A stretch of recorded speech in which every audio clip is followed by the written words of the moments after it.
राधे राधे दोस्तों। नवरात्रि का महापर्व बहुत ही शुभ और मंगलकारी माना जाता है। नवरात्रि के 9 दिन गंगा जल की हर एक बूंद की तरह पवित्र माने जाते हैं। यह शुभ समय भक्तों के जीवन में खुशियों की सौगात लेकर आता है। आपको बता दें 2023 में इस साल माँ दुर्गा हाथी पर सवार होकर पृथ्वी लोक पर पधारेंगी। शास्त्रों में वर्णित है तथा मान्यताओं के अनुसार अगर शारदीय नवरात्रा में यदि माता दुर्गा का आगमन उनके वाहन सिंह पर नहीं बल्कि हाथी पर होगा तो मान्यता है कि माता दुर्गा का हाथी पर सवार होकर आना बहुत ही शुभ और कल्याणकारी माना जाता है। हमारा जीवन सुखमय हो जाता है और भक्ति का लाभ भरपूर मिलता है।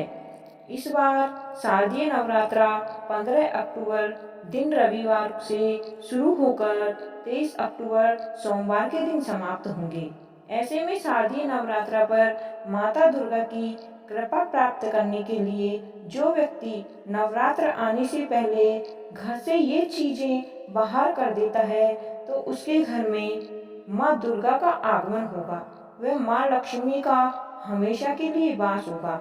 दोस्तों, आज हम ऐसी ही कुछ गलतियों के बारे में बात करेंगे जो आपके भी घर में होती हैं। तो माता लक्ष्मी कभी नहीं करती ऐसे घर में प्रवेश। फिर चाहे आप कितने ही पूजा पाठ कर लो, ऐसे घर से देवी देवता भी हमेशा नाराज रहते हैं। दोस्तों, पूरी जानकारी प्राप्त करने के लिए इस वीडियो को अंत तक अवश्य देखें और कमेंट में जय माता दी अवश्य लिखें। माँ की कृपा प्राप्त करने के लिए चैनल को सब्सक्राइब अवश्य करें। दोस्तों, नवरात्रि से पहले मंदिर की साफ सफाई अवश्य कर लें। मंदिर में अगर पुरानी मालाएं हैं तो उन्हें तुरंत हटा देना चाहिए। मंदिर में से खाली माचिस की डिब्बियां, टूटे फूटे दीपक व फटी पुरानी पोशाक और मुकुट आदि को हटा दें। इससे घर में नकारात्मकता तो बनी रहती ही है, वह हमारे देवी देवता भी हमेशा रुष्ट रहते हैं। खंडित मूर्तियां, घर में किसी भी भगवान की खंडित मूर्ति नहीं रखनी चाहिए, इसे शुभ नहीं माना जाता है। अगर आपके घर में खंडित मूर्तियां हैं तो शारदीय नवरात्र के शुरू होने से पहले ही घर से इनको निकालकर किसी पवित्र नदी में डाल देना चाहिए। टूटे फूटे पुराने जूते चप्पल, अगर आपके घर में पुराने जूते चप्पल पड़े हैं जिनका इस्तेमाल आप नहीं करते हैं, उन्हें नवरात्र से शुरू होने से पहले घर से निकाल दें।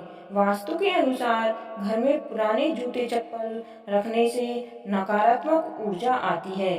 बंद पड़ी हुई घड़ियां, घर में बंद घड़ी रखने से परिवार के लोगों की तरक्की रुक जाती है और घर में नकारात्मकता बढ़ जाती है। इसलिए घर में बंद पड़ी घड़ी व अन्य फालतू के सामान को नवरात्रि शुरू होने से पहले हटा दें।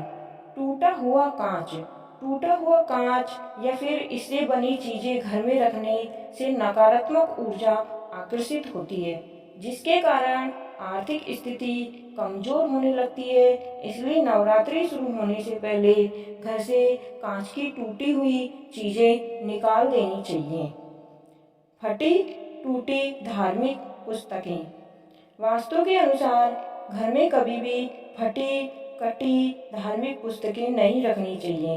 यदि कोई धार्मिक पुस्तक फट गई है तो उसे नवरात्रि से पहले बहते जल में प्रवाहित कर देना चाहिए। अब हम जानते हैं नवरात्रि में क्या नहीं खाना चाहिए और क्या न खाना चाहिए। शास्त्रों में बताया जाता है कि नवरात्रि में मांस, मदिरा, प्याज, लहसुन आदि का सेवन नहीं करना चाहिए। भगवान के भोग में सेब आदि फल जरूर अर्पित किया जाता है। अगर उस आपका नवरात्रि का व्रत है तो आपको फलाहार जरूर करना चाहिए। इससे व्रतधारी को शक्ति मिलती है और व्रत संपूर्ण हो जाता है। शास्त्रों में बताया जाता है कि नवरात्रों के दिनों में सीताफल जरूर खाना चाहिए। सीताफल खाने से ऐसी बीमारियां हैं जो खत्म हो जाती हैं। माना जाता है कि नवरात्रों में सीताफल का घर में लाना बहुत ही शुभ होता है। सीताफल खाने से नवरात्रि का व्रत सफल हो जाता है, क्योंकि इसमें माता सीता का आशीर्वाद मिला हुआ होता है। नवरात्रि के दौरान जो सीताफल खाता है उसे दुखों का सामना नहीं करना पड़ता। नवरात्रि पर माता रानी के 9 अलग-अलग स्वरूपों की पूजा की जाती है और अलग-अलग भोग चढ़ाए जाते हैं। लेकिन कुछ ऐसी वस्तुएं हैं जिन्हें माता रानी को कभी भी भूलकर भी नहीं चढ़ानी चाहिए और कुछ भी अशुभ कार्य नहीं करना चाहिए। तो आइए जानते हैं ऐसी वस्तुओं के बारे में। नंबर 1, नवरात्रि के दौरान शादीशुदा महिलाओं को सफेद व काले कपड़े पहनकर पूजा पाठ नहीं करनी चाहिए। इसे पूजा पाठ व व्रत का लाभ नहीं मिल पाता और पूजा खंडित हो जाती है। नंबर 2, माता की चौकी। माता की चौकी जब आप लगाएं तो उसके नीचे कागज नहीं लगाना चाहिए।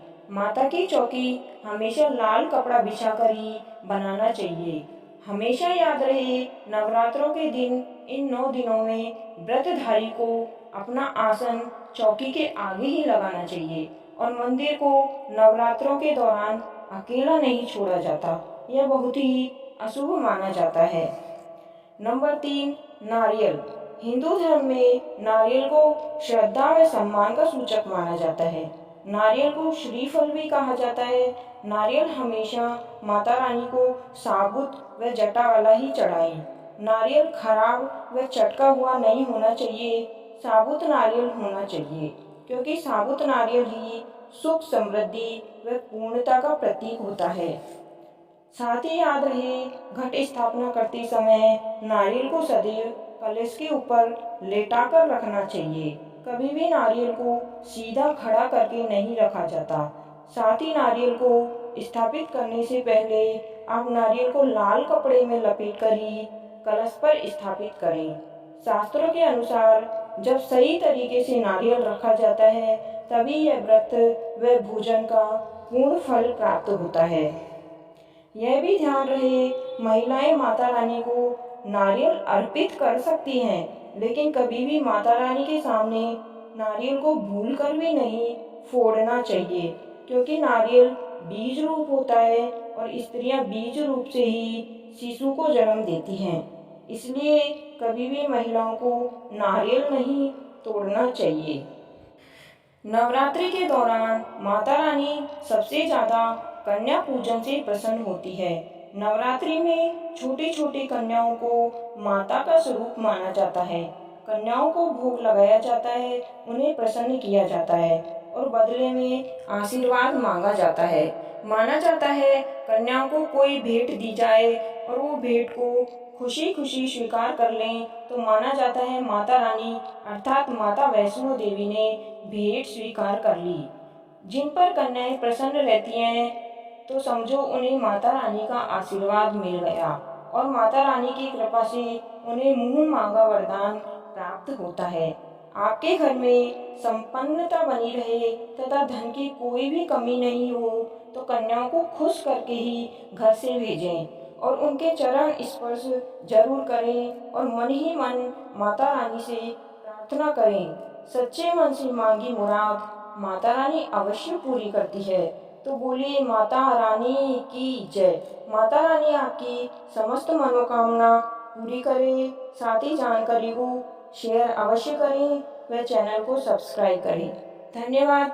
आपका दिन शुभ हो।